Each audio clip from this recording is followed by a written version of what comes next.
Welcome to Dad Reads Fables. This is Serendipity. On an iceberg far south in the Antarctic sat an egg. It was no ordinary egg, for it was 4 feet wide and 8 feet tall, and had a distinct pink shade to it. Nobody knew what it was. The penguins and seagulls that lived on the iceberg just assumed that it had been there for a long time. And it probably had. For years and years the egg sat there, stuck in the ice, but then the iceberg began floating north. The days became warmer. Finally the penguins and the seagulls all packed and went back to the Antarctic because they liked it cold. The egg was left alone on an iceberg that was slowly melting.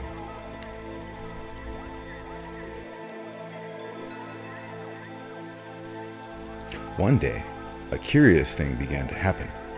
The egg that had sat for so many years in the ice twisted and squirmed, crickled and cracked, and finally hatched.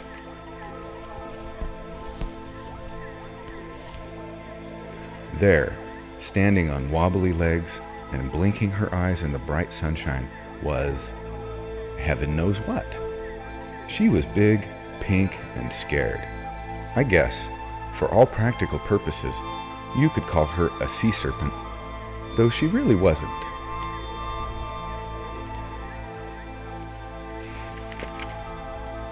She stood there for a while, just looking at everything there was to see. Suddenly the iceberg rolled with a large wave, and she slipped and slid right into the water. She began floundering about, trying desperately to stay afloat. But since she had just hatched, she didn't know how to swim. She was making so much racket with her splashing and thrashing that a big, fat walrus swam over to see what all the commotion was about. "Who or what are you?" asked the walrus. "I don't know who or what I am," she cried, and with that she flipped herself upside down. She would have drowned right there had not the walrus held her afloat. As quickly as he could, the big fat walrus taught her how to swim.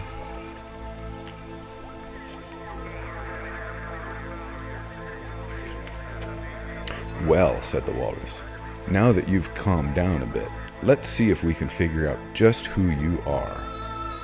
He slowly swam around her, for she was growing even as he was talking.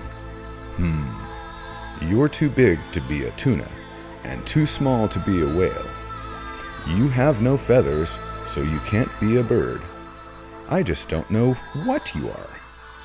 She began to cry and cry. "I must be somebody. Why, I don't even have a name." "I may not be able to figure out who or what you are, but I can surely give you a name," said the walrus. "From now on, you shall be called, Serendipity. And as you cannot stay here all alone, you will come with me, for I am on my way to the island of Capri, where all the fishes of all the world are to meet. Possibly they can decide what you are and what you are to do."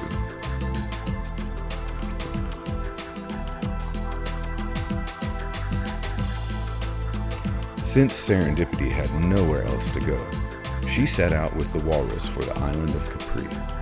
They swam and swam into the warmer waters of the Atlantic Ocean. Every day Serendipity grew just a little bigger, until the walrus was constantly swimming in her shadow. One day, as they were hurrying on their way, they heard cries for help just over the horizon. The two of them quickly swam to investigate.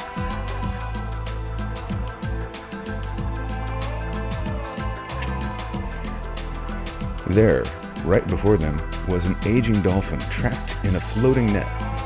"How did you get caught in that net?" asked Serendipity. "I was swimming to the island of Capri," said the dolphin, "when a fisherman threw this net upon me. Now he has gone for help to load me into his boat." Serendipity turned to the walrus. "Should we try to help the old dolphin, or should we hurry on our way?" "Always help where you can," Serendipity said the walrus, "and as your name suggests, you will always find valuable things you are not looking for."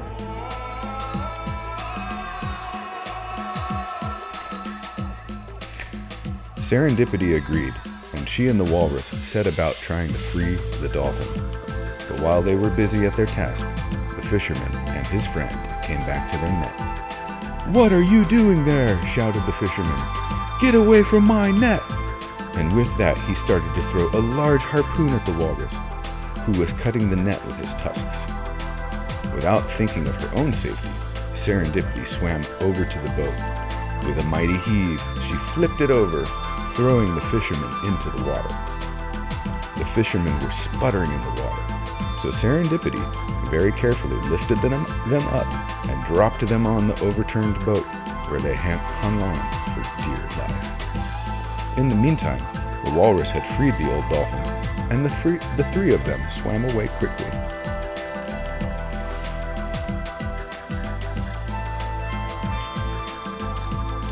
"I am indebted to you," said the dolphin as they rested for a moment, "for saving me from the fishermen." The dolphin looked at Serendipity for a moment and said, "I know the walrus, for he is a cousin of mine, but the likes of you I've never seen."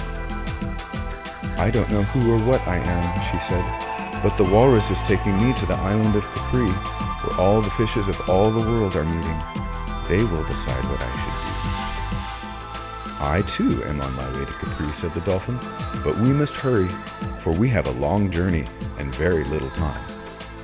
So once again, Serendipity, the walrus, and now the dolphin set out for the island of Capri.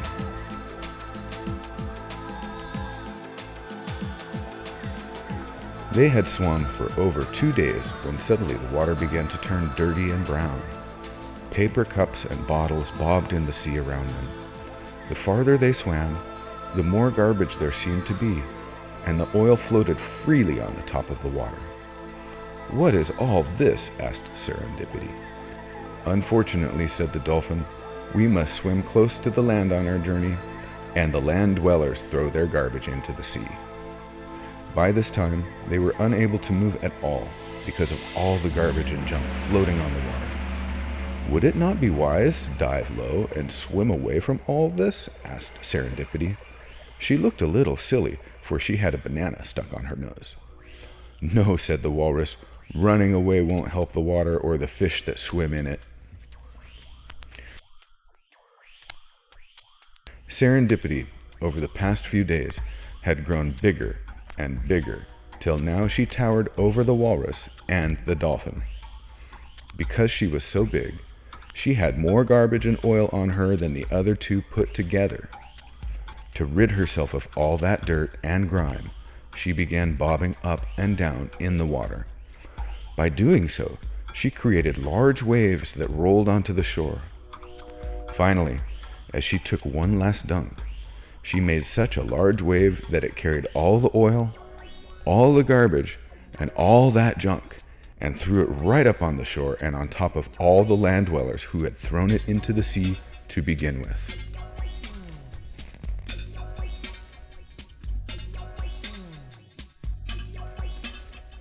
The dolphin and the walrus laughed and cheered to see all that garbage leave the sea.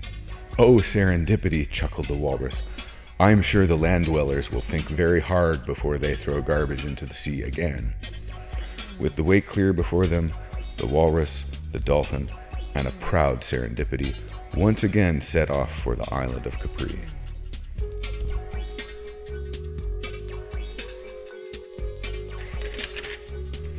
After a long and tiring journey, they finally arrived at the island of Capri. There they found all the fishes of all the world. It was quite a sight to see. There were giant whales, tiny shrimp, chunky tunas, and slippery salmon, just to name a few. "We must leave you now," said the walrus and the dolphin, "for we have much to do." And with that they swam away from Serendipity into the milling crowds of fish. "Well," thought Serendipity, "I am never going to find out who or what I am by staying here. I must move to the front and ask the leaders of all the fishes."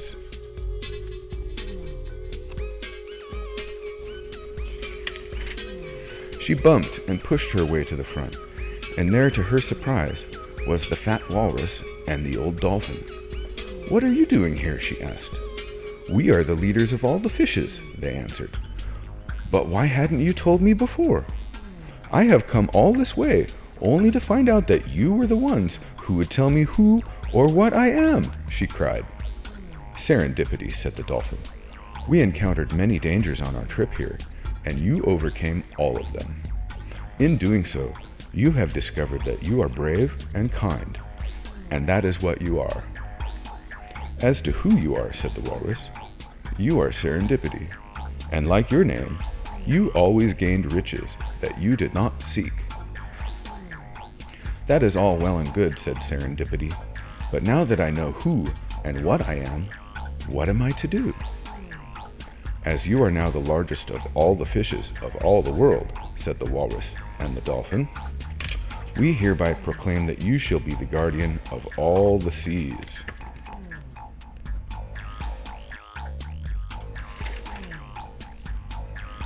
It shall be your duty to protect the waters of the world from the land dwellers and to make sure that the oceans stay clear and blue. If you ever throw your garbage in the ocean, lake, or sea, you'd better start to rowing, for there will be serendipity.